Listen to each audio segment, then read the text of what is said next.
Hello, ഏവർക്കും social science പാഠശാലയിലേക്ക് സ്വാഗതം. നിങ്ങൾ അറിഞ്ഞോ, ജഗ്ഗി വാസുദേവ് എന്ന യോഗാചാര്യനെതിരെ മദ്രാസ് ഹൈക്കോടതിയിൽ ഹെർബിയസ് കോർപ്പസ് ഹർജി ഫയൽ ചെയ്തിരിക്കുകയാണ്. തൻ്റെ 2 പെൺമക്കളെ യോഗാഗുരു ബ്രെയിൻ വാഷ് ചെയ്ത് ആശ്രമത്തിൽ തടങ്കലിൽ വച്ചിരിക്കുകയാണെന്ന് ആരോപിച്ച് എസ് കാമരാജ് എന്നൊരാളാണ് പരാതി നൽകിയിരിക്കുന്നത്. പരാതിയുടെ മെറിറ്റിനെ കുറിച്ചൊന്നും നമുക്കിവിടെ ചർച്ച ചെയ്യേണ്ട ആവശ്യമില്ല. പക്ഷേ എന്താണ് ഈ ഹെർബിയസ് കോർപ്പസ്, അത് നമുക്ക് ചർച്ച ചെയ്യണം. പരീക്ഷകളിൽ സ്ഥിരം ചോദിക്കുന്ന ഒരു ചോദ്യമാണ് ഹെർബിയസ് കോർപ്പസ്. ഇതൊരു റിട്ടാണ്.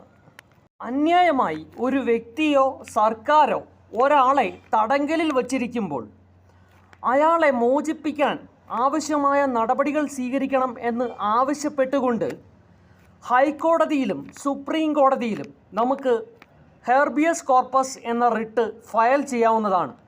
ഇന്ത്യൻ ഭരണഘടനയുടെ ആർട്ടിക്കിൾ 32 പ്രകാരം സുപ്രീം കോടതിയിലും ആർട്ടിക്കിൾ 226 പ്രകാരം ഹൈക്കോടതികളിലും ഒരാൾക്ക് റിട്ട് ഹർജി ഫയൽ ചെയ്യാവുന്നതാണ്. സിനിമാ മേഖലയിൽ നിന്ന് ഒരു വർത്തമാനമുണ്ട്. ഇന്ത്യൻ സിനിമയ്ക്ക് സർക്കാർ നൽകുന്ന പരമോന്നത പുരസ്കാരമായ ദാദാ സാഹിബ് ഫാൽക്കെ അവാർഡ് പ്രഖ്യാപിച്ചിരിക്കുകയാണ്.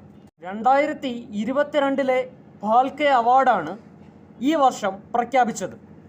പ്രശസ്ത ഹിന്ദി അഭിനേതാവ് മിഥുൻ ചക്രബർത്തിക്കാണ് ഇത്തവണ ഫാൽക്കെ അവാർഡ് ലഭിച്ചിരിക്കുന്നത്. മൃഗയ എന്ന തൻ്റെ ആദ്യ ചിത്രത്തിലൂടെ തന്നെ ഏറ്റവും നല്ല നടനുള്ള ദേശീയ പുരസ്കാരം നേടിയ അതുല്യ പ്രതിഭയാണ് മിഥുൻ ചക്രവർത്തി. 1976 മൃഗയ എന്ന സിനിമ റിലീസാവുന്നത്. പിന്നെ ഈ നീതി ആയോഗ് എന്ന് കേട്ടിട്ടില്ലേ?